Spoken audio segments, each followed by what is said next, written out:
celebrate his birthday by thinking more deeply about him and talking about him together and also singing some songs. So we have 7 of our sick.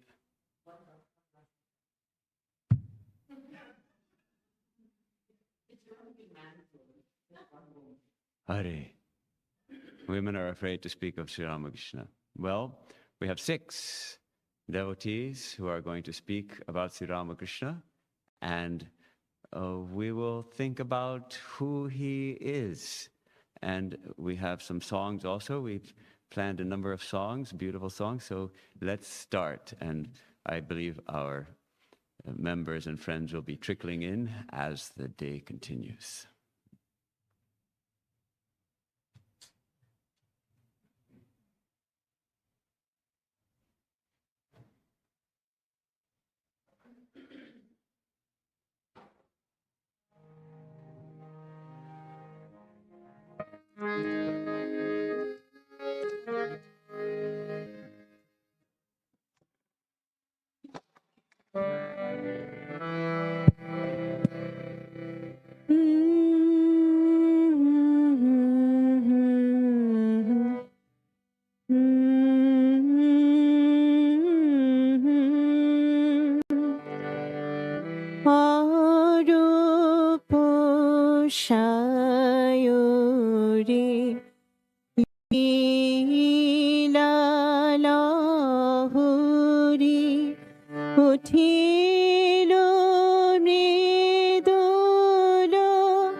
আমি জপি রামকৃষ্ণ নাম জপি রামকৃষ্ণ নাম গুরু ভজিরে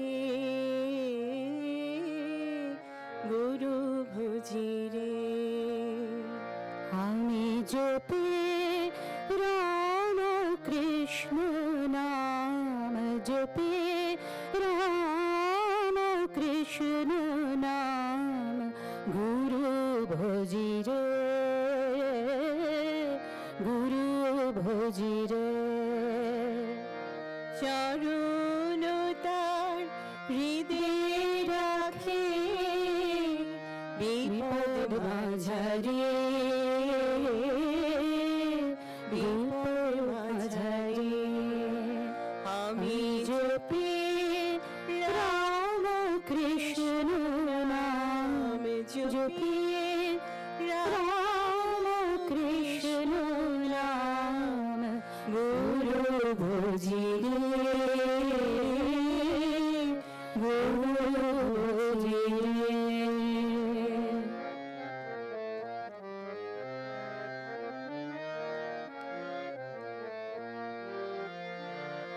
সুখ দুঃখ যদি আসে লোভ মোহ পাশে বাঁধে সুখ দুঃখ যদি আসে লোভ মোহ পাশে বাঁধে ডরি আমি নাহি রে ডরি আমি নাহি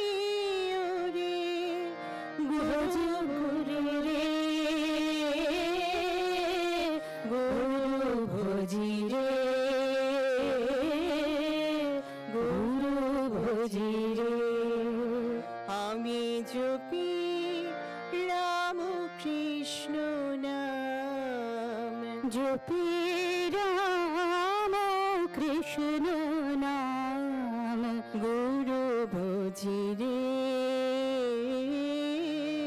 গুরু ভজিরে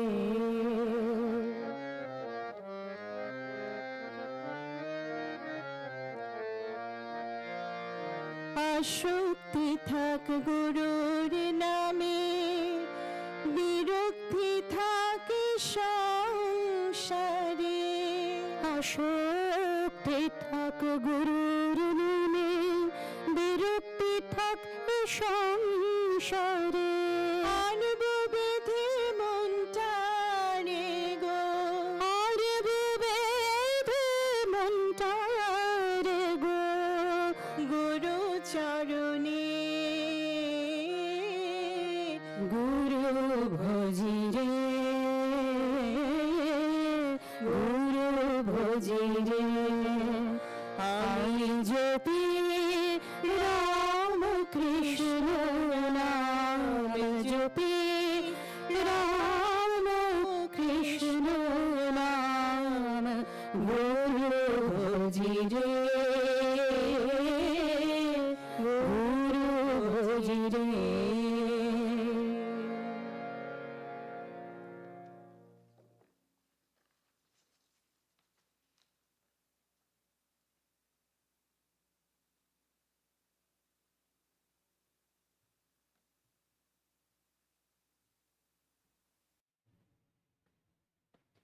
Thank you for the very uplifting songs, which the first one particularly gives us some deep insight.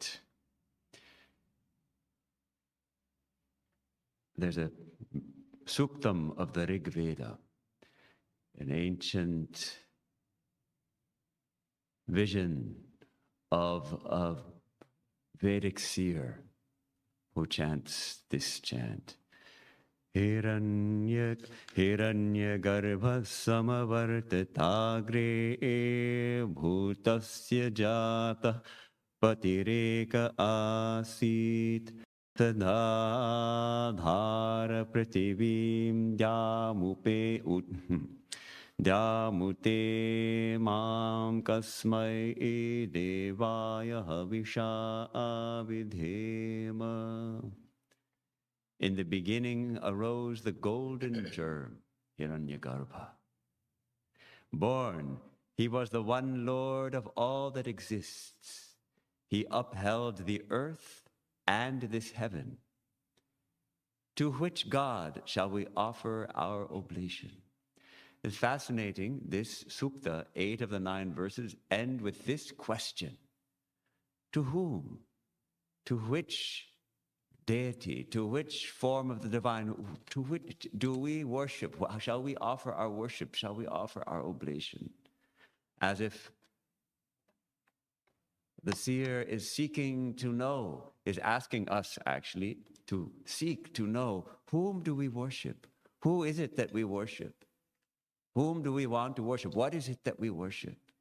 And of course, the Suktam describes the divine being as the support of the entire universe and the heavens, existence itself.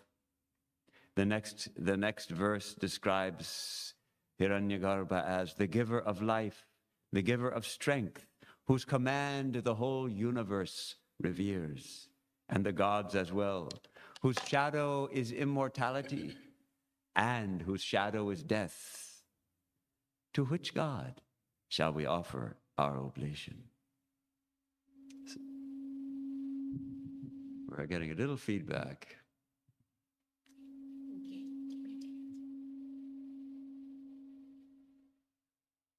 So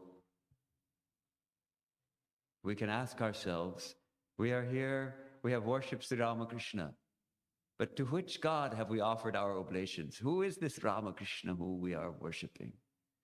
Swami Abhedananda, in one of his many beautiful Sanskrit hymns, closes his Ramakrishna Gunamritam with this line. Tattvam devana janami Ramakrishna tava prabhu yadrishosi kripa sindho tadrishaya namo namaha. O God, O Deva, I know not your true nature, what your true essence is, your tattva, I don't know. O Ramakrishna, O Lord, O Prabhu, as you are, O ocean of compassion, to that very one I bow again and again. So today we have 6 speakers who will be giving us a glimpse of how they understand Sri Ramakrishna, perhaps highlighting some aspect of his life, some aspect of his message. The speakers have been left free to speak from their hearts and on the topic they choose related to Sri Ramakrishna. Our first speaker will be our Birenda.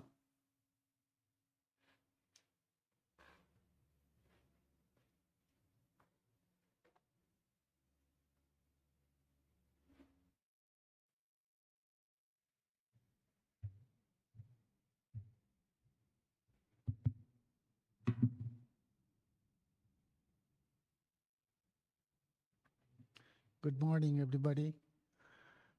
It's a nice morning, nice weather all around. I prepared a speech on reflections on Sri Ramakrishna. I would like to share a few lines. So, respected elders, Maharaj, and dear friends, today as we reflect on the life and teachings of Sri Ramakrishna, we remember a life that was outwardly simple, yet spiritually extraordinary. Born in 1836 in Kamarpukur, West Bengal, India, Sri Ramakrishna lived a humble priest, but his intense devotion and spiritual practices led him to the direct realization of God. What makes him unique in spiritual history is that he did not limit himself to one path. He practiced various streams of Hinduism and even followed the disciplines of Islam and Christianity, ultimately realizing the same divine truth through each path. One of his most wonderful teaching was expressed in simple words: as many faiths, so many paths. In a world often divided by religions and ideology, his message remains deeply relevant. It teaches us respect, harmony, and spiritual broad-mindedness. Sri Ramakrishna also reminded us that spirituality is not mere scholarship or debate. He said God can be realized through sincere longing and honest prayer. For him, religion was not theory, it was experience. It was about purity of heart, love for God, and seeing the divine in every being. Through his great disciple Swami Vivekananda, his message spread across India and the world, bringing strength, service, and awareness of divinity within each of us. As we reflect on Ramakrishna today, let us remember his simplicity, his humility, and his universal love. May we practice tolerance, deepen our devotion, and serve humanity as a form of worship. May his life continue to inspire us to live with faith, compassion, and harmony. Thank you for allowing me to say a few words on reflections on Sri Ramakrishna. Thank you.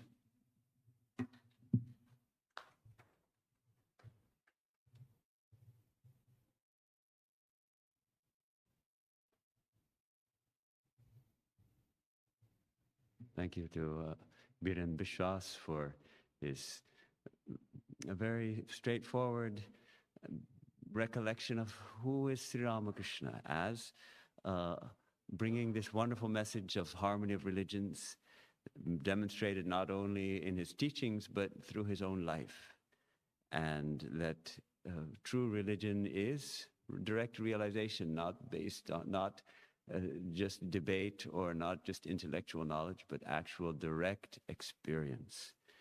And recognizing his life as a model for us, his simplicity, his humility, and his universal love. May we all attain to that. So thank you, Biranda, for your beautiful reminder.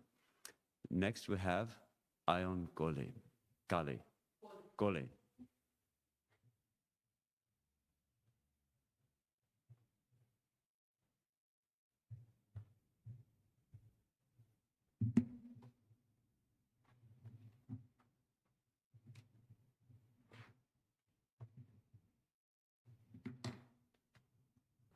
Pranam Thakur, Pranam Maharaj.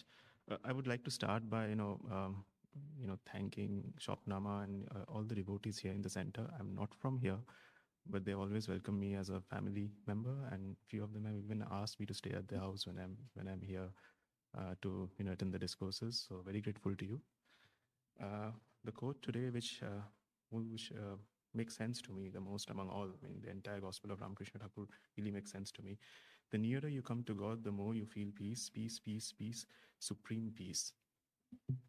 Okay. Now, the Bhagavad Gita says that there are various categories of people, who are seeking God. Some are wise enough to born to seek God. Some look for knowledge. Some for materialistic gains. And I, unfortunately, fall on the last one, who has found God or looking for God through adversity in life. So a much later mover to the path, though, grew up in Kolkata, very near to Belur Math, but I couldn't understand the significance till my mid-30s in my life. So better late than never, as people say. For me, it's always been, in adversity, I'm always seeking God's help, like, how do I get out of it? What do I do? And then once I thought it's just a never-ending cycle of adversity in life. And why just pray to God when I'm down? Why not, when I'm happy, why not just remember him, and thank him for all that I have, all that he has given me. So my life with God, my own life is almost like in little moments, I try to remember God in every aspect of life, and it gives me a lot of peace. In general, I'm a very anxious person, so it's more like, how I am and how I'm relating to Thakur's gospel and his life story behind it. Also very impatient. Grew up, I think, trying to control things a lot. Even I try to do that right now with my work and everything. But later on, you realize that how much can you really control? It is upon God's grace what you can do. You try to do the best you can, leave the results up to him. So that has been my inspiration, the thoughts of Sri Ramakrishna Thakur. Actually, in my car, I have it in Kothamrita in Bengali running all the time when I drive, so that I'm always inspired at every moment, and I try that he's always there around when I don't get distracted for a long time. Let's see. Okay, so I try to focus my life living on, I think this was originally mentioned by Chaitanya Mahaprabhu, 3 points. Be kind and compassionate to others. Don't hurt them, harm them. Inadvertently you might, but, don't do that. Don't do that intentionally. The second point, try to be in the company of holy men and try to render service to them. Also very grateful to the center for giving me opportunities to serve. And the third one is try to think of God and try and do japa, to cleanse yourself, your soul. So a lot of, the entire book is an inspirational book for me. Again, I would mention the quote, nearer you come to God, the more you feel peace, peace, peace, peace, supreme peace, able to meditate and disconnect from your work atmosphere and from all the chaos. It's just marvelous, the way it helps you, the way the support and the motivation you get from it. I think I've taken quite a bit of time. I would like to end by talking about, Ma Sharda's, one among the last quotes she made, and it makes a lot of sense to me. If you want peace of mind, don't find fault with others. Learn to see your own faults. learn to make the whole world your own. No one is a stranger, my child. The whole world is your own. Thank you for giving me the opportunity to express myself.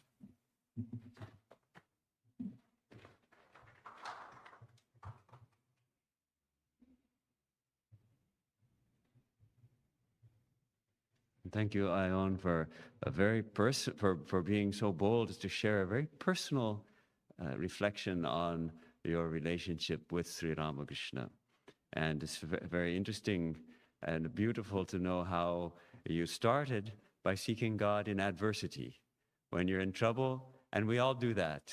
That's a great reminder. When we're in trouble, we seek God, of course, when we find no other avenue of help.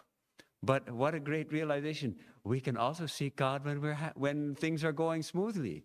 And in fact, the more we can remember God, the more our life will go smoothly. So that's a great reminder that it's not just in times of trouble, but at all times we can seek the divine. And how beautiful the Kathamrita, the teachings of Sri Ramakrishna, his life and message are your constant companion while driving, and you are striving, as we all are, to come closer to God, and the closer we come, the more we taste peace. Excuse me.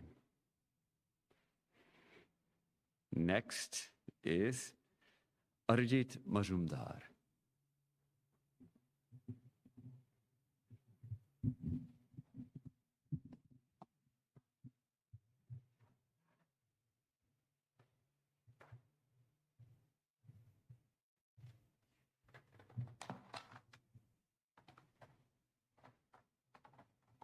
To make sure the paper is right. Namaskar, Pranam, Maharaj. Thank you. Opportunity is very amazing, and I want to share that. All good. I want to share that I was influenced by Ramakrishna Mission at a very, very young age. I grew up in Visakhapatnam. I used to go to the temple there by the beach.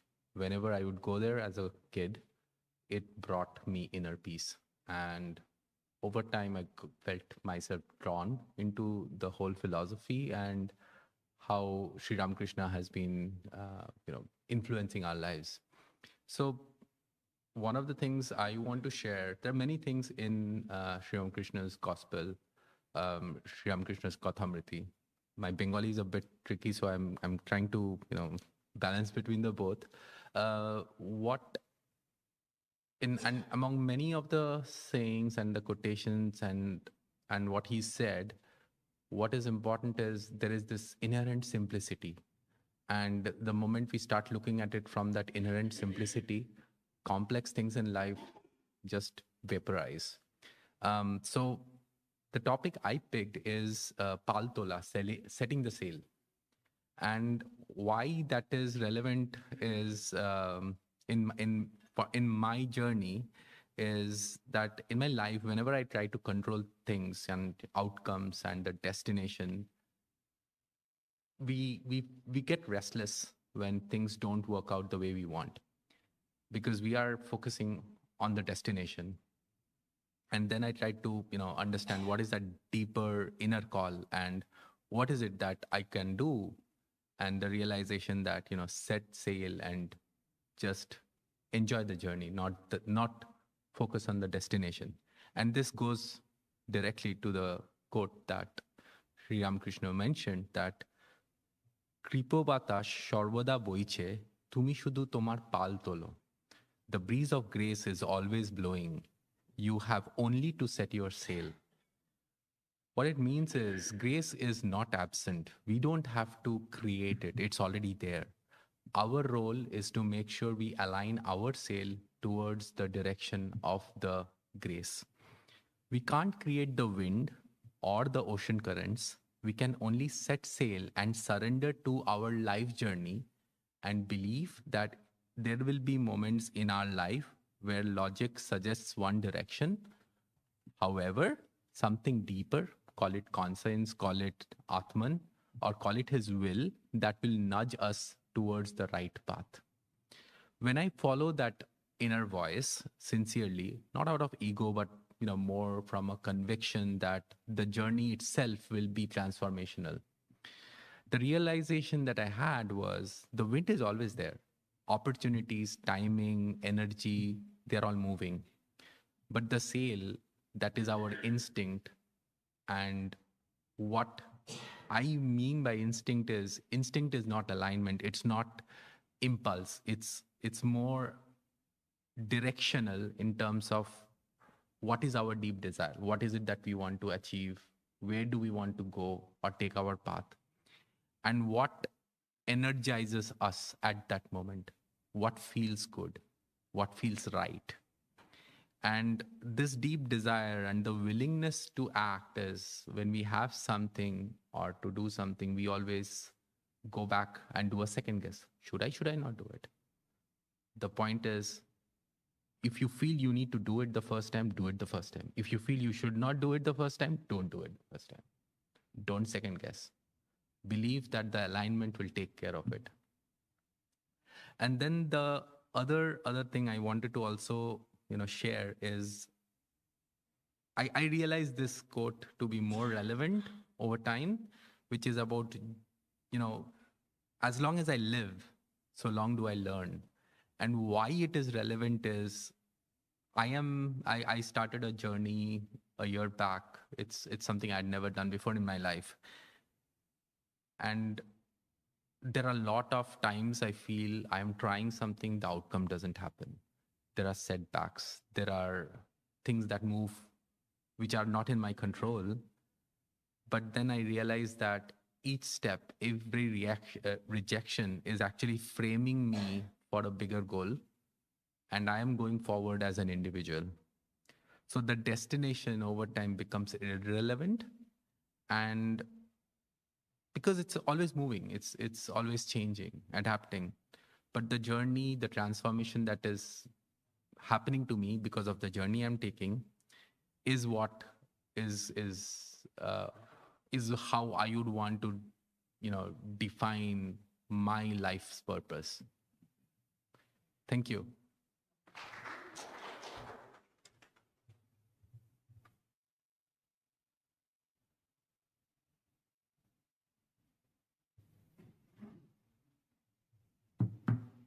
Thank you, Arijit, for a great reminder of two important teachings of Sri Ramakrishna. The wind of grace is always blowing. We have to set the sail, and your reflections on what setting the sail means for you. And then also, so long I live, so long I learn. That idea that we shouldn't feel that, okay, I have done my learning, now I know, and you all hear me and I will explain everything to you. Rather, our whole life is a life of learning. And I love that idea of life as a transformative journey. And the importance is the journey. And you are trying, as we all are, to focus less on the goal and more on the journey.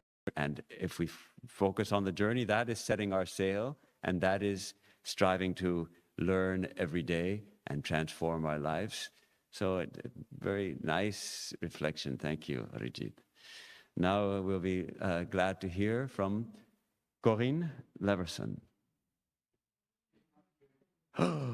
Corinne hasn't made it. Okay, well, we'll look forward to hearing from Corinne if she makes it. Next will be Chiradeep Gupta.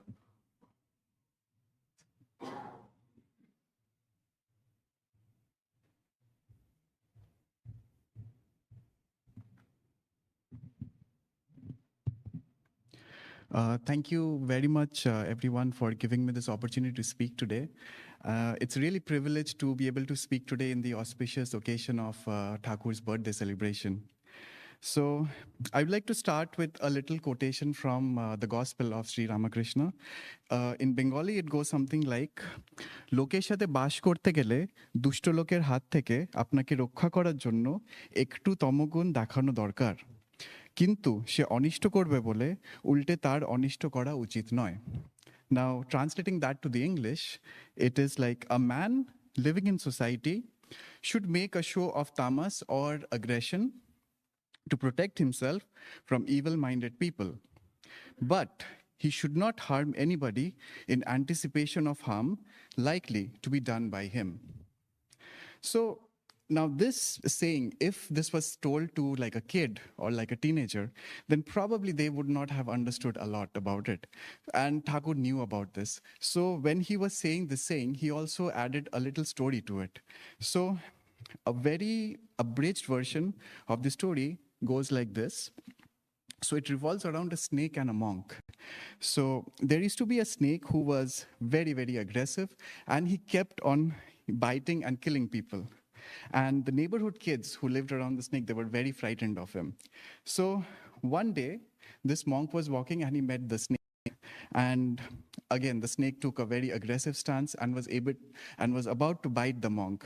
And then the monk knew some mantras, so he recited them, and the snake immediately like retaliated and became calm. So the monk asked the snake to take the path of spirituality and do not do harm to others. And the snake actually obliged to it. So several weeks passed, and then the monk was walking again, and he met the snake another time. So he saw that the snake was in a very, very bad shape. He was like pitiful, and he was like weak and thin. And then he asked, like, what happened to you? So the snake mentioned that the neighborhood kids threw stones at him, and then they took the snake, and then they dashed him on the ground. So then, hearing this, the monk replied, "What a shame! You are such a fool. You don't know how to protect yourself? I asked you not to bite, but I did not forbid you to hiss. Why didn't you just scare them off?" Now, my learning from this is that when I was growing up, like as a kid, I was very shy, reserved, and probably the complete opposite of being outspoken. So many a times it would be that my say in something would be taken completely as granted. Like no one will even ask for my opinion. They just assume that, okay, if I say this, he's just going to follow it. Now, that is something which is not good for sure. Then being a kid, most of the time I would not really think about that. So my mom actually saw this behavior, and like she had to intervene, and she did not say the saying, but she took the story and she told this to me, and like a lesson from Thakur. And that made me realize that what I was doing wrong. And so the primary learning that I took from that story is that it is okay to say no. If I do not like something, I need to stand up against it and voice it. If I sense someone is doing anything that is not in my best or safest interest, then I need to say no. And I need to be stern if it's required to be.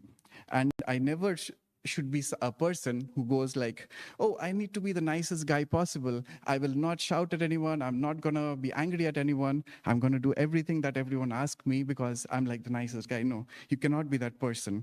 And we need to act as per the situation. And if that need to be that you need to like voice your opinion, be strong and tell against it, so be it.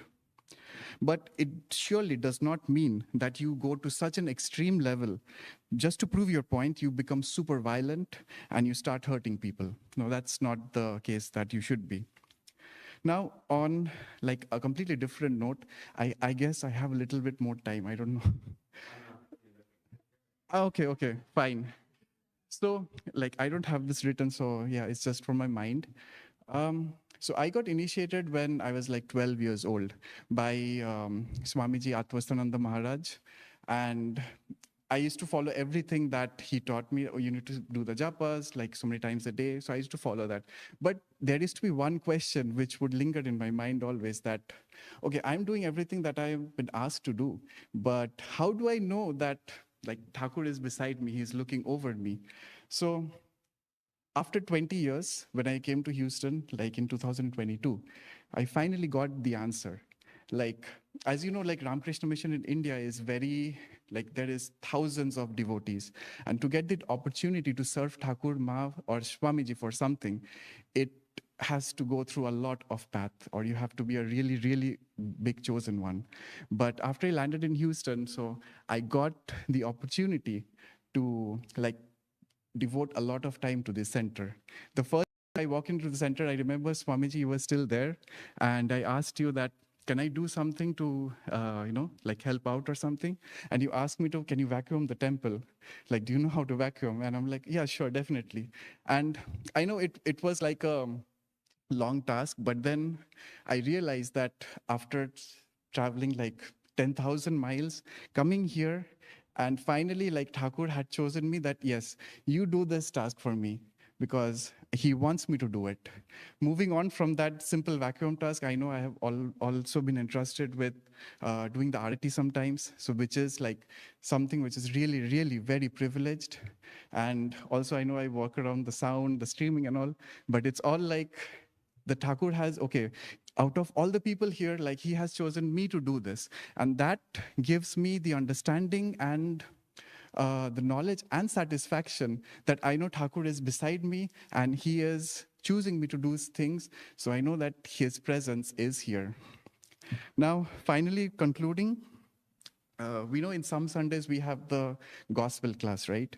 So the first ever time that I showed up in that class, and we ended up reading the same chapter of the gospel, which had the snake and the monk story.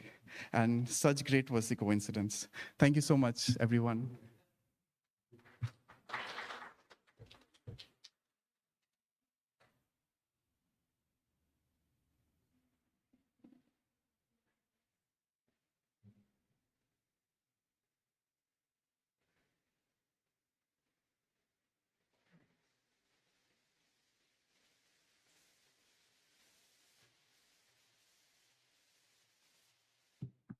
Thank you, Chiradeep. Wonderful. Thank you, Chiradeep. And very nice. How amazing that you were exposed to Sri Ramakrishna's teachings at such a young age.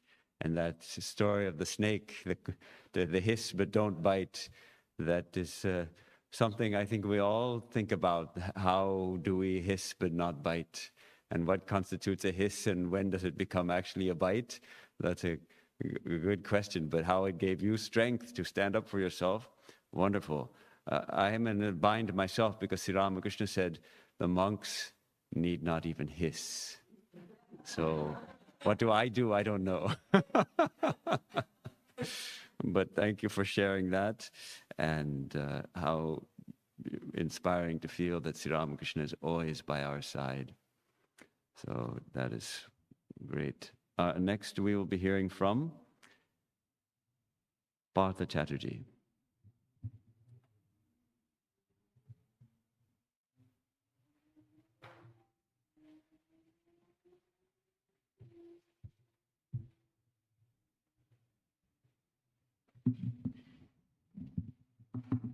Namaskar. Jai Thakur. I have been with the Ramakrishna order ever since I was a child, actually. Both my parents used to go to Advaita Ashram and Ramakrishna Mission on Saradamat in Intali, central Calcutta. And I went to the children's school.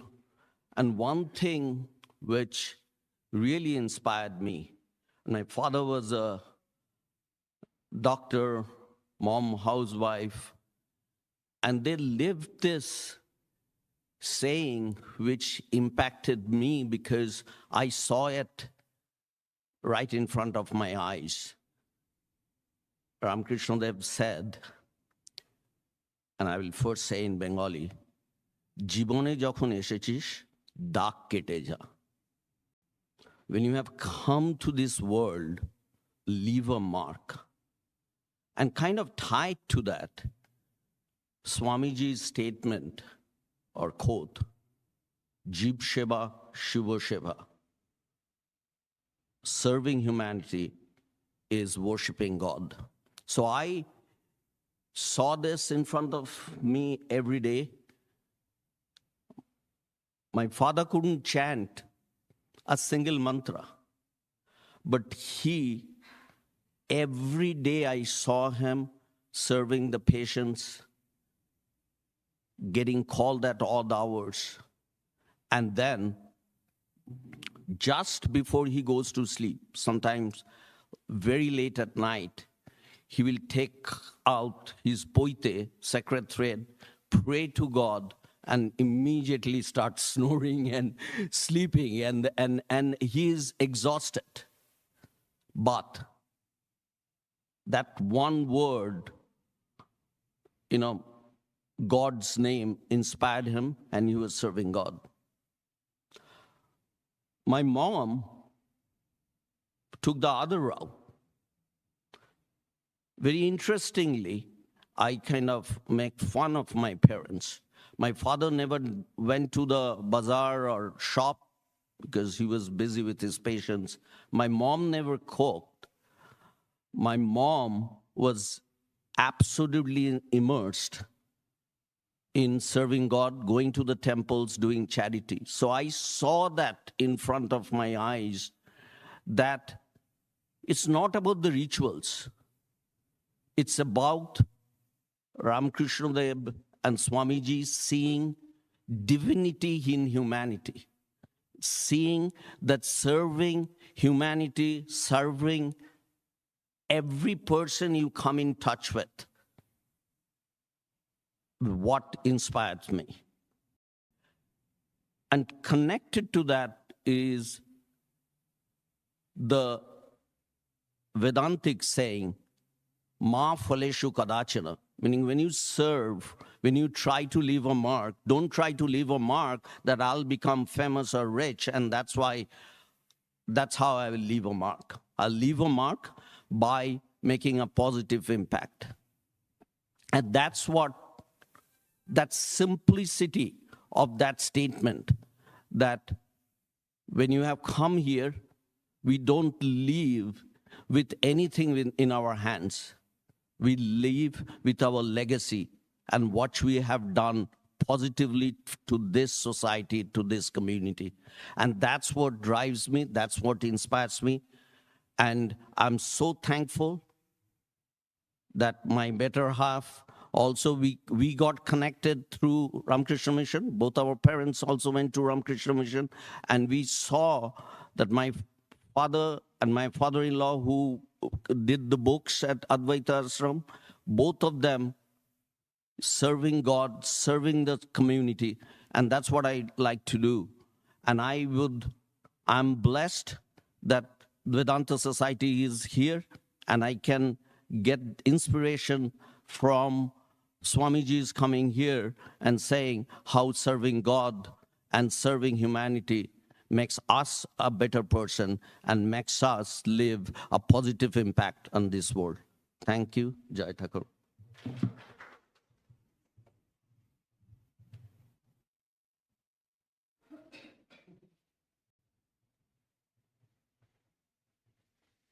Thank you, Parthada, for a very nice talk on your experience growing up and this idea of making a mark. But what kind of mark do we want to leave on the world?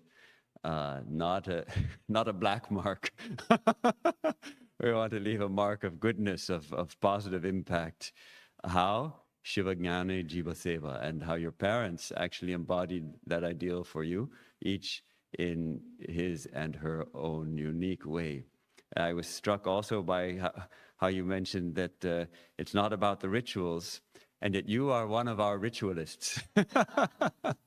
You are one of our pujaris, our go-to pujaris when we need a pujari. So, but I think you know, as I know, that the rituals help us to open our heart so that we can actually learn to see the divine in others. So thank you for your reflections. We'll now hear from Roshmi Dalal.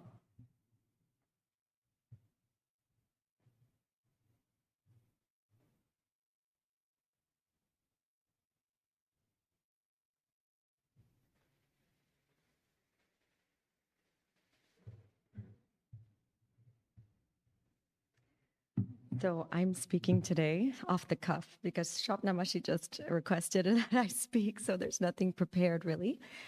But I'm Roshmi Dalal, and I am the Sunday school teacher here at Vedanta Society. I teach children ages 6 to 11. And the quote that I chose, or Shapnamashi chose for me today, is Joto Mot, Toto Pot. And I have to thank her for this because I couldn't have picked a better quote myself. To give you what this quote means to me, I'll probably spend a few minutes just sharing a little bit about my childhood. If you can, guess, I didn't grow up in India. I grew up in the United States at a not a very accepting time. I grew up in the 80s and 90s where being Indian was not mainstream. Hinduism was not mainstream. But what my parents did for me is they saw the importance of faith from a very young age. So I grew up in Houston, and at that time, Vedanta Society was off of Beechnut in 59 in a little bitty house. But, come Sunday, I went with my parents. As much as I resisted as a teenager, they're like, you're coming. And I took whatever nuggets of wisdom that I could get from the Swamis. I took whatever nuggets of wisdom I could get from my mashis. Shovanti, being one of them, was always consistent in my life in terms of my faith from the young age. And I didn't really understand what this was all about. My mom had a lot of books at home on Swami Vivekananda's teachings and Sri Ramakrishna's teachings, and she was an avid reader. If you know my mom, if many of you that know my mom, Madhura knows my mom very well, she was very traditional, she was very simple. But just like Bartada mentioned, she actually crystallized this beautiful morality in me that by serving man, you serve God. So not only was she my role model for all this, because she served anybody who was in distress, whether they lost their spouse, whether they were going through a divorce, whether they were facing some kind of tragedy, she made me walk in her footsteps. So from a young age, it wasn't enough for me to see her. She would say, that means I've cooked something for somebody whose spouse is in the hospital. Take some food for them. So I learned the value of serving humanity through my mother. And to this day, it stays with me. But coming back to this quote and what it means, again, Jotomot, Totopot, what it eventually brought for me was how much of this is relevant to almost anybody who practices faith, whether you are Christian, whether you are Buddhist, whether you're Muslim. We all want to serve humanity. And these examples came up so many times in my life, growing up as a teenager when I faced heartbreak from a boy. Eventually, I turned to Swami Vivekananda's teachings to understand that, look, this too will pass. And then when I went on to college at UT Austin and I became friends with the Asian Americans there in the business school, I was introduced to the Chinese Bible study discussions, and I got a glimpse of how common our faith is to the students at UT. We all believed in the same thing, which was helping people. As I got older and my mom and dad eventually became sick, they also passed away. I came back to the teachings of Vivekananda and Sri Ramakrishna to help me deal with that level of loss. And I had friends that came from various faiths that also helped me deal with that level of loss. And it's almost like Thakur would send me little messengers throughout my life to make me understand that this is really a collective effort. This is not just about you and what you believe in. You want to take in the messages of different paths so that you can understand we are all just the same. Even as recently as when my family and I moved to Saudi Arabia, and I teach yoga and meditation on the side, I was told, they're not going to accept your practices. You need to make sure you don't do any kind of chanting when you teach in Saudi Arabia. I didn't listen to anybody. I went in teaching yoga like I did from my teachings of the Vivekananda Institute of Yoga, chanting Om, chanting A-U-M, and they all embraced it like we were all collectively one in our faiths. So all these experiences stemming from my childhood and the people that I love and embrace in my life. And one other instance that comes to me that just actually I remembered was when we flooded in Hurricane Harvey in 2017. One of the reasons we actually left for Saudi Arabia, so many churches, so many people I did not even know came to our home, helped gut our home, looked through childhood pictures to see if they could reserve them, sat by me, stroked my back and said, you know what, everything's going to be okay. We were not from the same faith, but we had the same belief. Serving man is serving God. And I wanted to share these instances with you because to this day, I believe that, and one of the reasons I teach Sunday school is to help our children understand that as one of the biggest takeaways growing up in Houston, Texas, in the United States is, look, don't focus on our differences. See our similarities so that we can serve mankind through God. Thank you.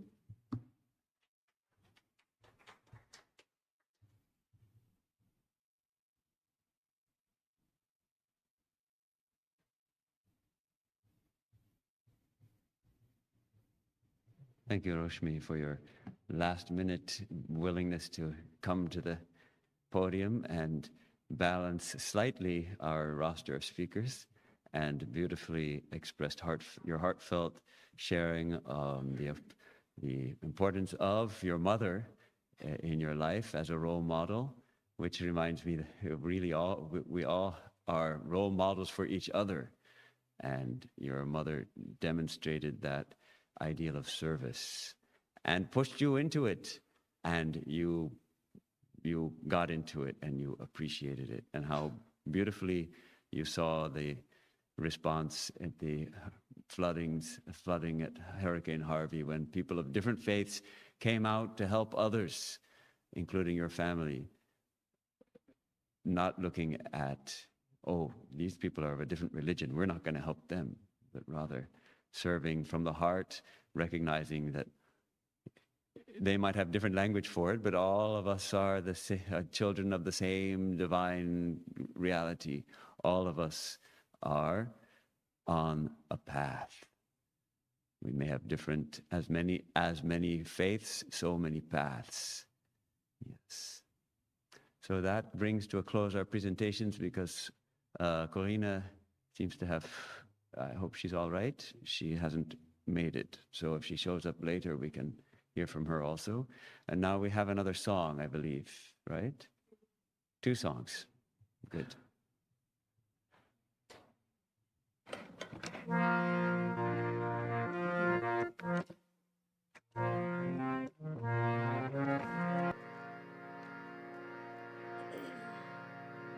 भक्त सखा तुम भक्त प्रिया तो भक्त वत्सला राम कृष्ण तो सबके स्वामी अंतर्यामी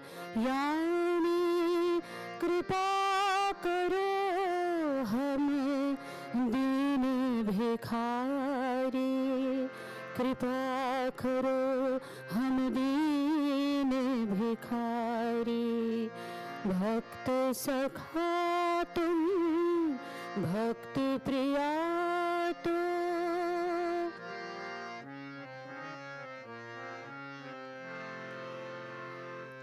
गिरीश घोष का पाप लिया तुमने नट विनोदिनी को पार किया मृत्यु समय पर दर्शन देके भंगी रसिक को त्राण किया गिरीश घोष का पाप लिया तुमने नट विनोदिनी को पार किया मृत्यु समय पर दर्शन देके भंगी रसिक को त्राण किया प्रभु हमने क्या अपराध अपराध किया प्रभु हमने क्या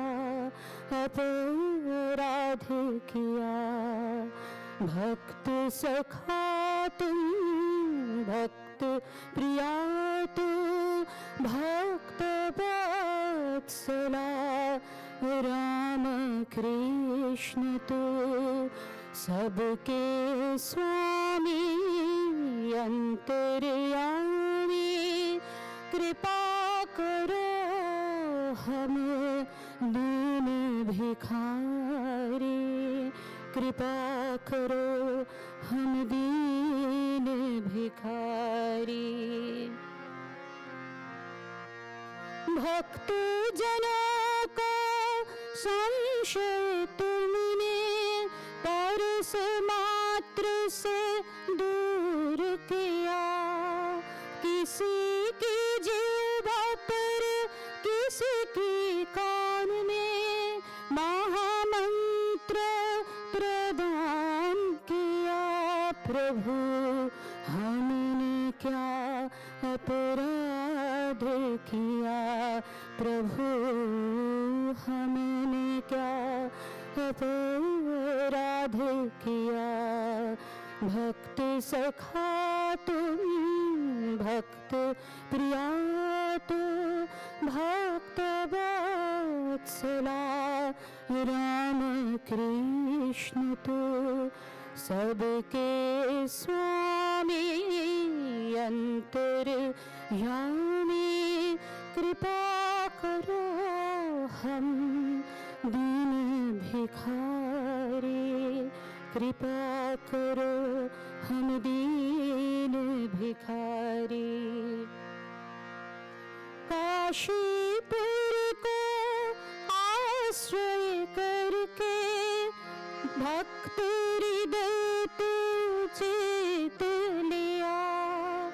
किसी को समाधि किसी को दर्शन किसी को स्वरूप साक्षात किया प्रभु हमने क्या अपराध किया प्रभु हमने क्या अपराध किया। भक्त सखा तू भक्त प्रिया तू।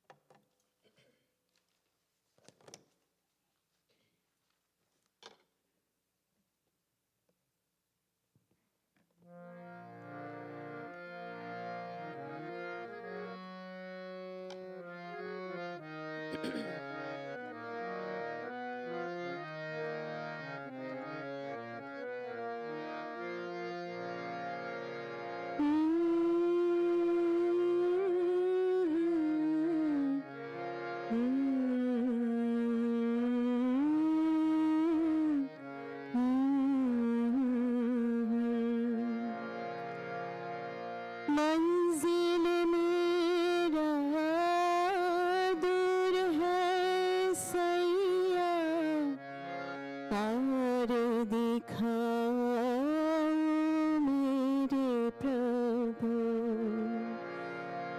मंजिल मेरा दूर है सैया पार दिखाओ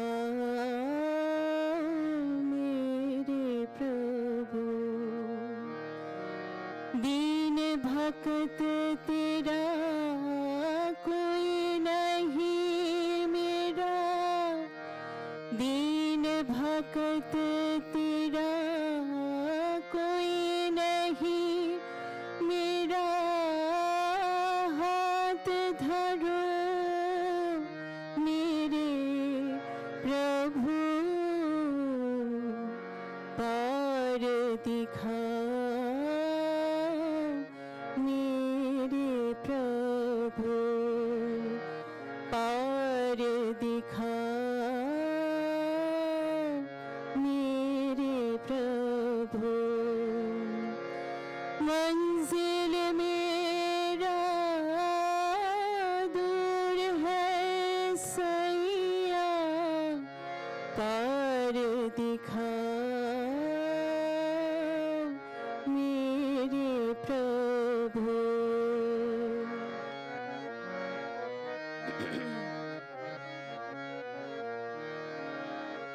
युग युग आई है इस जगत में कितना कृपा किया प्रभु युग युग आई है इस जगत में कितना कृपा किया प्रभु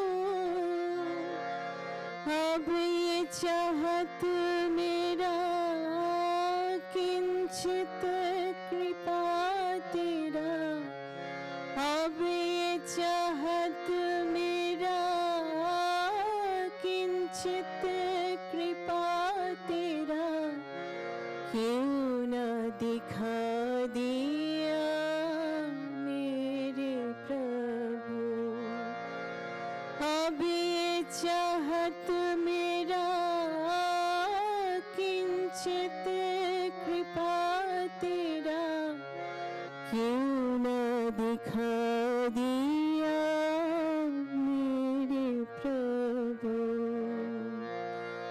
मंजिल मेरा दूर है सैया पार दिखा मेरे प्रभु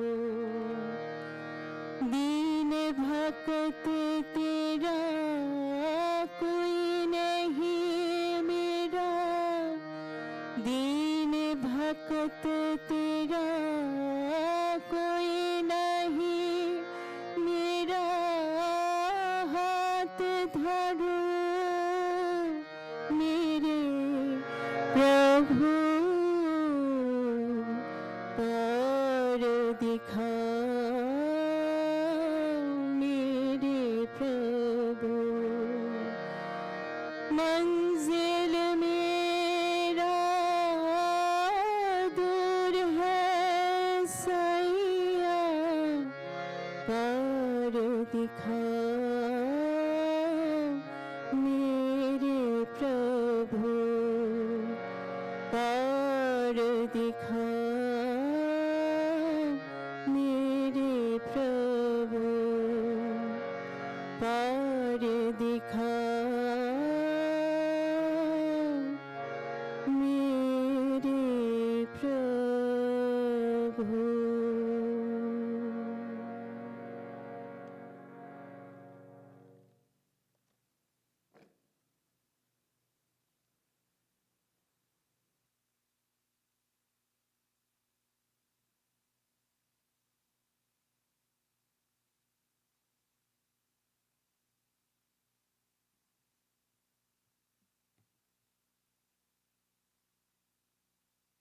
Thank you for the beautiful music. It really lifts our hearts and minds to the feet of the Lord.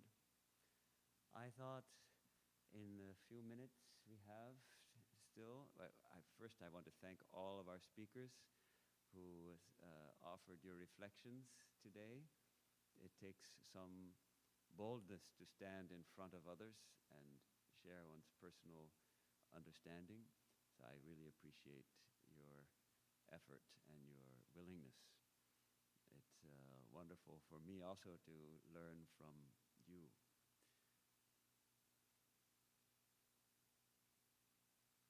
I'd like to go back to 1835, February or March.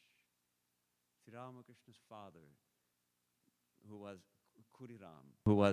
Kuriram, he was a deeply devout worshipper of God, especially his chosen ideal, Raghuvir Sri Ram. And he went at that time to Gaya, where there is a famous temple called the Vishnupad Mandir. There's a footprint said to be the footprint of Lord Vishnu enshrined in the temple. And it is at this temple that the Hindus, from time immemorial, have been coming to make special offerings for the welfare of their ancestors. It's a traditional Hindu rite. One goes to this temple and offers pindas, rice balls with banana and flour and whatever. It's a symbolic offering for the welfare of our ancestors, that they may be going higher and higher into the spiritual realm. And so it's actually a beautiful tradition. And Khudiram was able to make that pilgrimage and perform those rites. And all the rites went off without a hitch, and he felt so satisfied. And that night, he fell asleep and he had a dream. It was not actually a dream, it was more like a vision, a divine vision, a lifting up, because he dreamt that he was there making the offerings to his ancestors at the holy feet of Lord Vishnu, who's called Godadhar, the bearer of the mace. And he saw his ancestors in this dream, in luminous forms, accepting his offerings and blessing him. So he got the blessings of his ancestors. And after gazing at them for a long time, he became overwhelmed in the dream and started weeping and bowed down to them, touching his feet. And then in the next moment in the dream, the ancestors parted, and the whole place was filled with a celestial light, a divine effulgence. And his ancestors were standing with their folded palms, and he saw this luminous being seated graciously on a beautiful throne. And this effulgent being, his complexion was green like the fresh grass, the fresh blades of durva grass, which we plucked yesterday for our puja. And he was looking at Khudiram affectionately, and he beckoned Khudiram to come near. Like an automaton, he moved towards this great effulgent being and bowed down at him with his full of devotion and began singing a hymn. And this being was pleased and spoke as follows to Khudiram. He said, "Khudiram, I am very pleased with your sincere devotion. I shall incarnate myself as your son and accept the loving service you offer me in your cottage."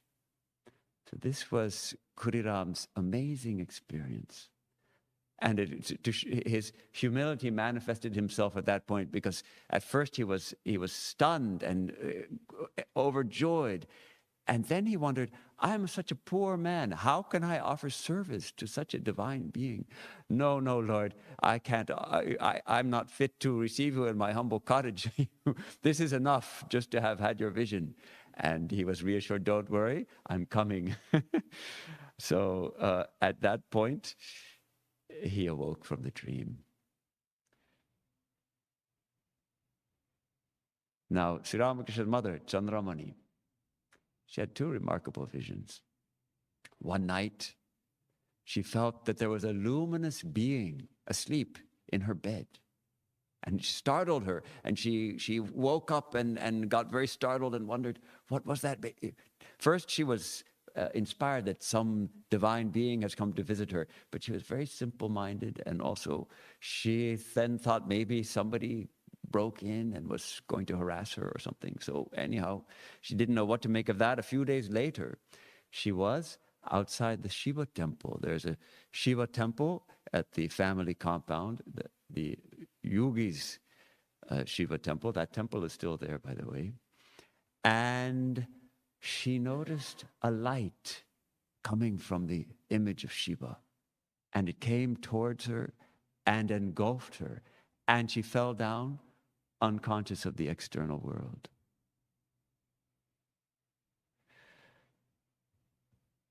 She told her attendant, Dhani, who was to be the future midwife, about it.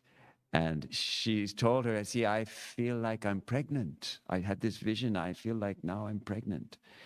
And Dhani told her, you must be mistaken, you're deluded. Don't tell anyone, people will think you're crazy. But still she felt this.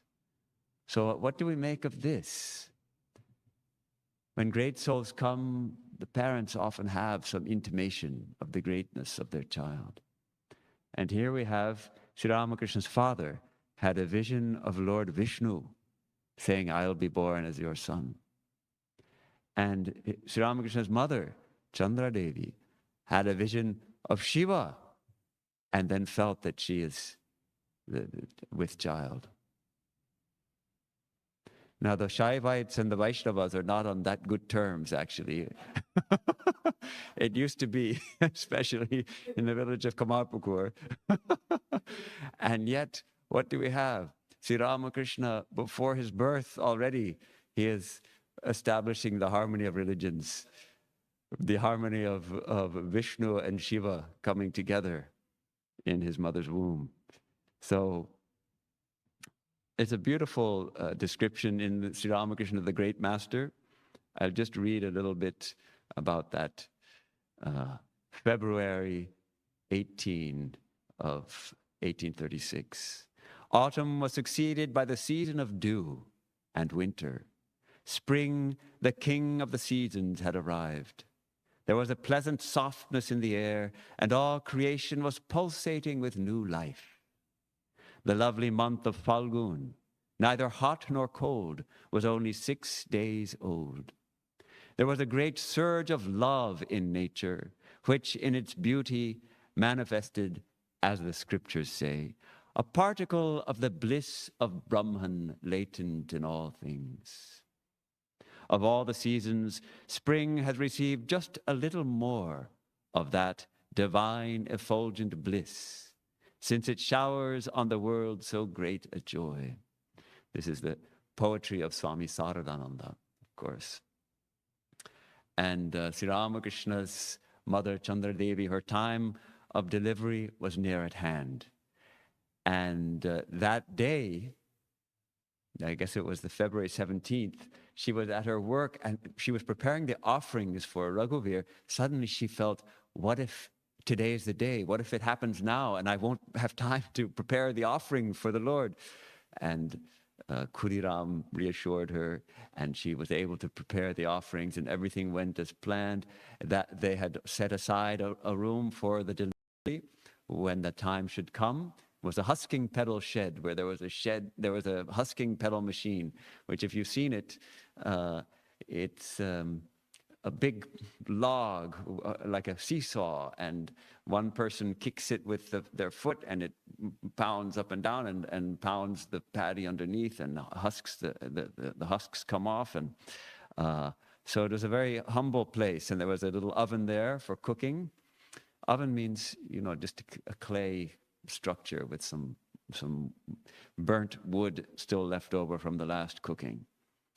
And that night, Dhani came to stay with her, and just around the time of dawn, she felt the first pangs of labor, and she called Dhani, and Dhani escorted her to that husking pedal shed, and she lay down on the place prepared, and within a few minutes, the baby was born. It was remarkably fast and easy, and this young son came out.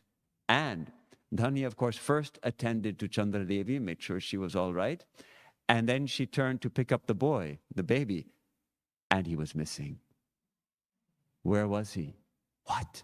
She took the lantern. She got terrified. She took the lantern and looked around, and she found he had slipped down into the floor. Was a little bit covered with blood and whatnot. So baby had slipped into the pit where the fire was made in the oven, and had become covered with ash, like Shiva.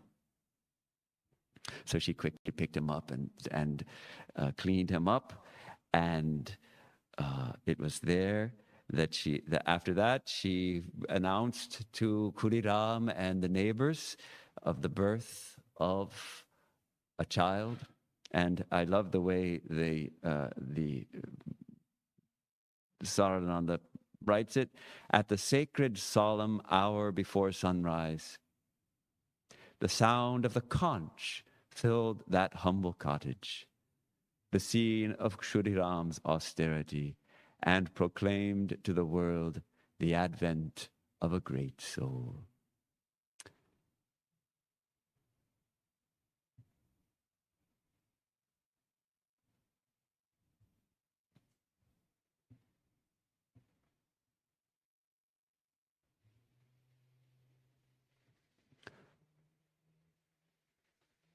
We opened our program today, though many of you maybe weren't here quite yet, with a profound song by Swami Premeshananda, one of the great disciples of Holy Mother, who was from Sylhet in East Bengal. And he wrote a number of beautiful hymns, and this is perhaps one of the most profound of them all. It's called Orupa Shayori, or in English we would call it the ocean of formlessness, the ocean without form. And when this song was sung in the presence of some of Sri Ramakrishna's direct disciples, they immediately recognized that the singer must have had some direct realization. Otherwise, such a song could not be. So it's a profound song of philosophy and devotion both. And I'd like to share with you the translation as a closing reflection on this day. And it goes like this. Under the gentle breeze of mercy, waves have risen in the ocean of formlessness, merged in the undivided, without beginning or end. Thou, through thine inscrutable power, hast assumed a human form. On the side of the mind, there is a realm unknown, where neither the sun nor the moon can enter. But even there, thine infinite smile sheds its rays and lumines with charming light. Thy body is made of love and puts to shame the God of beauty. And what sweet light thine eyes bestrew! Whoever sees thee longs to offer at thy feet his body, life, and mind. Many ages come and gone have awaited thee, but today all doubts have vanished. Oh, receive the gift of all I have. I dedicate my life to thee. So it's a beautiful hymn and a beautiful translation also written by Swami Ashokananda. Notice that nowhere in the song is Sri Ramakrishna's name mentioned. It's a kind of a universal song, but it's dedicated to Sri Ramakrishna and gives us a hint of when a great soul, when an avatar comes. We like to throw around the term avatar, but one of our Swamis cautioned it doesn't really mean much if we don't know what does it actually mean. It's beyond our limited minds perhaps to comprehend. But here we get through this poetry a glimpse. If we imagine the infinite ocean that is a formless reality, somehow a breeze is blowing over that ocean. And it's not an ordinary breeze, but it's the breeze of karuna, the breeze of compassion. And waves arise in that ocean of formlessness. And the waves, of course, have form. So though merged in that undivided reality, which has neither beginning nor end, through some inscrutable power of the divine, you have taken a human form. And within us, it seems that there is a darkness. We find that deep within, we feel like there's a darkness, but even there, you shine your gracious light, which is a light of joy, because it's a light of your infinite smile. How can there be an infinite smile?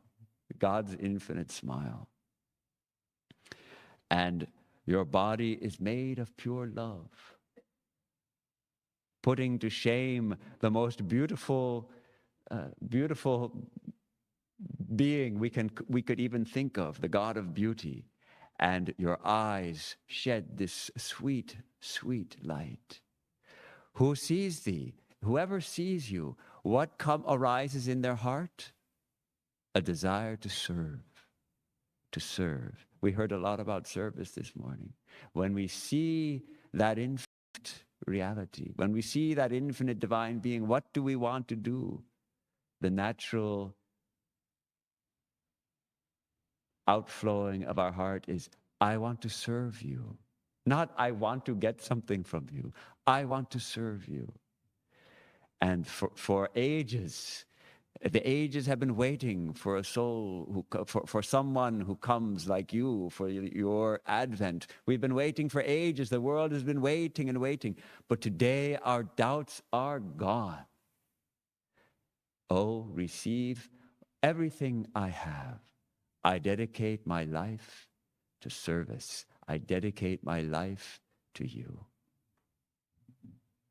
I have a closing song now.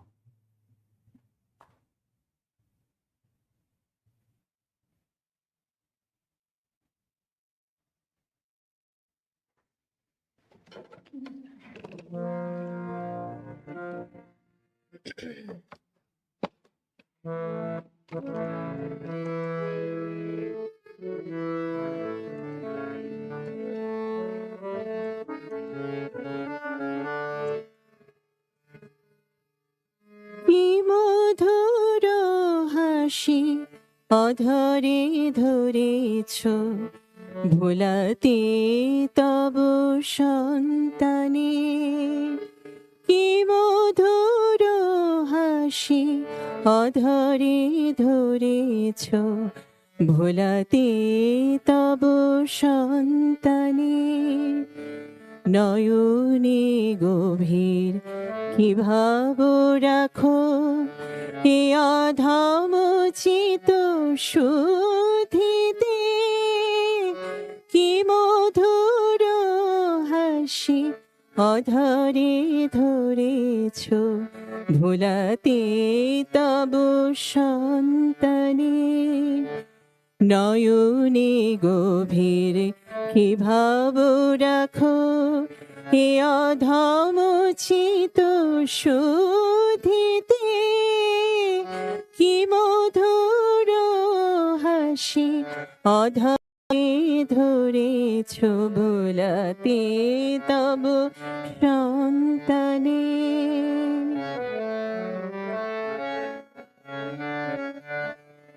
ধ্যান আসনে কোল পেতে চঞ্চল চিত ঠাই দিতে। ধ্যান আসনে কোল পেতে চঞ্চল চিত ঠাই দিতে। সদা প্রার্থনা করো জোরে করো, তব সন্তানে রক্ষিতে। সদা প্রার্থনা করো জোরে করো, তব সন্তানে রক্ষিতে। কি মধুর হাসি অধরে ধরেছ, ভোলাতে তব সন্তানে।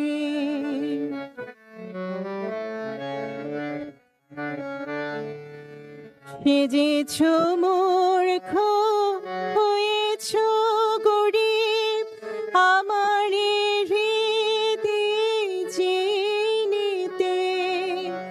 সেজেছ মূর্খ হয়েছ গরিব, আমার হৃদে চিনিতে। হে তাগো দেব হে মোর পরম, তবু পারি না তো চিনিতে। কি মধুর হাসি অধরে ধরেছ, ভোলাতে তব সন্তানে।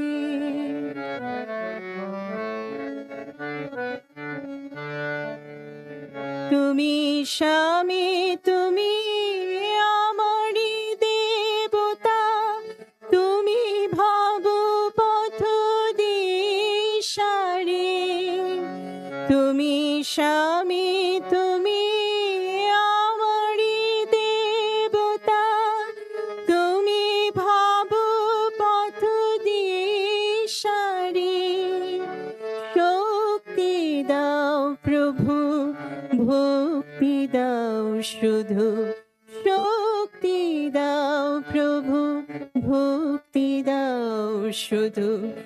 চিনিতে তব মূরতি, কি মধুর হাসি অধরে ধরেছ, ভোলাতে তব সন্তানে।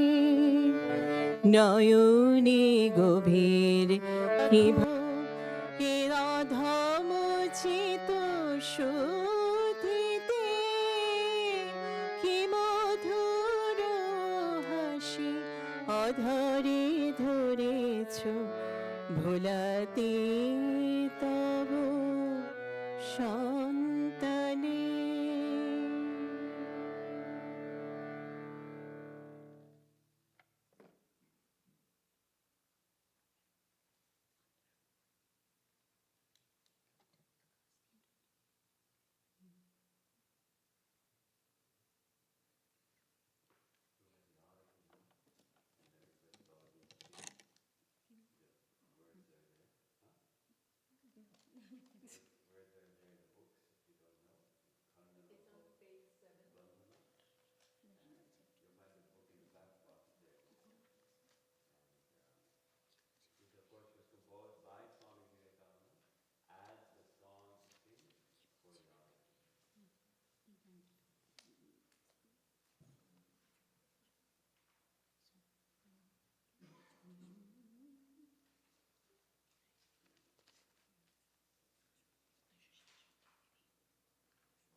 ভূষণ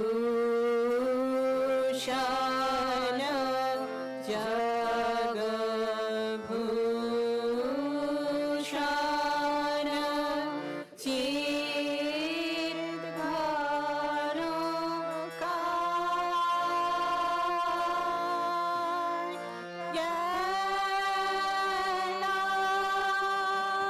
জ্ঞান বিমল নয়ন জ্ঞান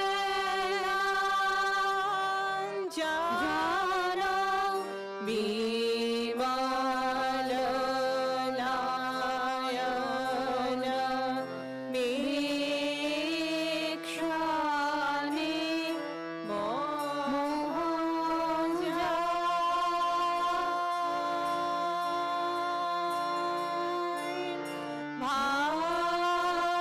ভাষার ভাব সাগর চির উন্মাদ প্রেম আধার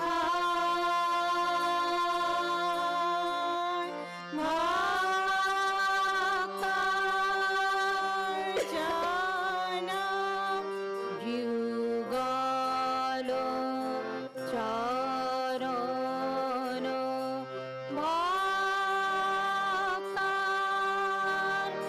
ভক্তার্চনা যুগল চরণ তারণ ভাব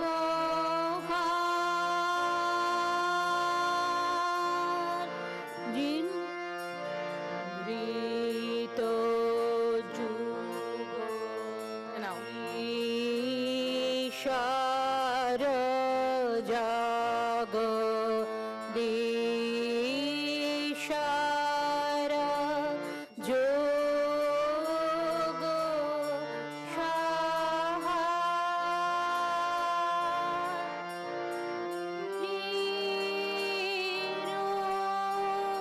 ধন সমাহিত মর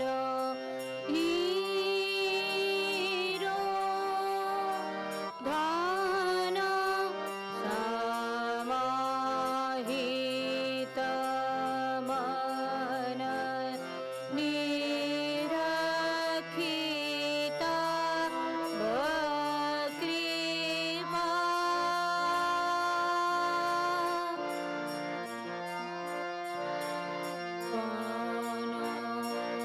দুঃখ গঞ্জন করুণা ঘন কর্ম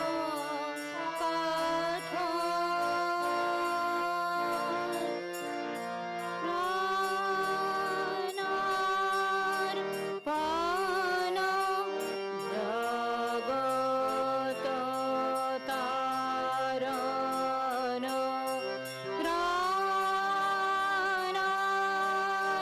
প্রাণার্পণ জগত তারণ কৃন্তান করিল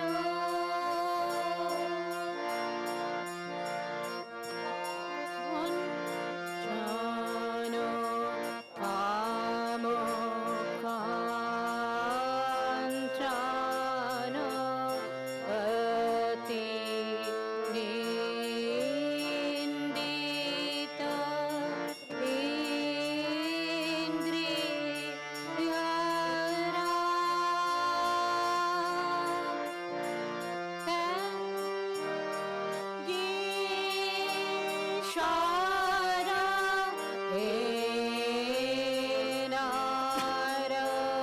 নারবার ত্যাগী সারা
at least I had a wonderful morning.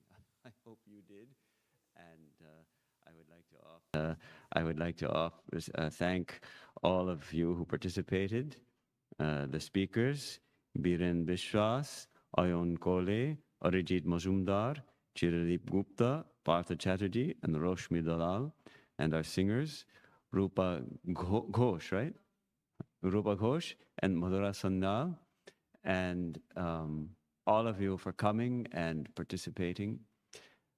And I didn't mention it yesterday, but actually yesterday also, so many volunteers were part of the puja service, both in the shrine prep room and in the kitchen and outside, getting things ready and moving chairs and everything. And so it was really a wonderful experience to have the participation of so many people. And of course, the singing team was wonderful, and the audiovisual team, et cetera, et cetera. So thanks to all of you. To this week, I'll be here Tuesday evening gospel class, no, Bhagavad Gita class, Friday evening gospel class, every evening meditation 6 p.m., 7 p.m. Arati, and Saturday we'll have Karma Yoga. There's a lot of projects. I'm thinking, what about painting those shoe racks, make them look a little nicer, and cleaning, and or painting the fence, or both. If we get enough people, we can paint that fence with enough hands. So maybe we should focus on that. I will propose that, paint the fence. And Sunday I'll be giving a talk on Vivekananda's Ramakrishna. And otherwise,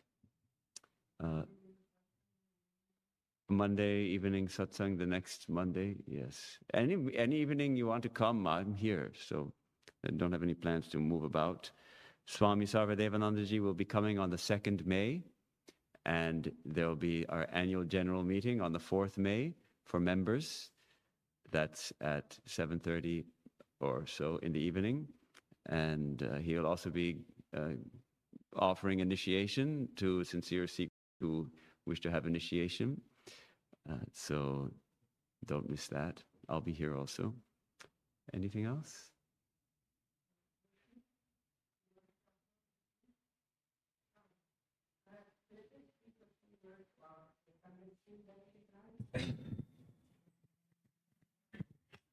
So as I mentioned, we have a wonderful Sunday school here. It's teaching for ages children 6 to 11. We are trying to grow our Sunday school, so please spread the word. Much of the Sunday school is focused on our Guru's teachings, Sri Ramakrishna, Swami Vivekananda, and of course the Holy Mother's teachings. Right now we're covering the story of Vivekananda. And I think it's especially important, especially the church today, to have some kind of grounding, some source of where they feel safe and calm. And so we teach meditation practices, and we take the messages from our beautiful gurus in story format to make these teachings more practical in their daily lives. So please share this information to anyone who, young parents who'd like to send their children to our class. I'd really appreciate it. Thank you. Thank you. So now you're invited to join us for prasad. I think there's a lot of prasad from yesterday's puja. So are we heating that up also? And some potluck has come also? Great. All right. Jai Ma.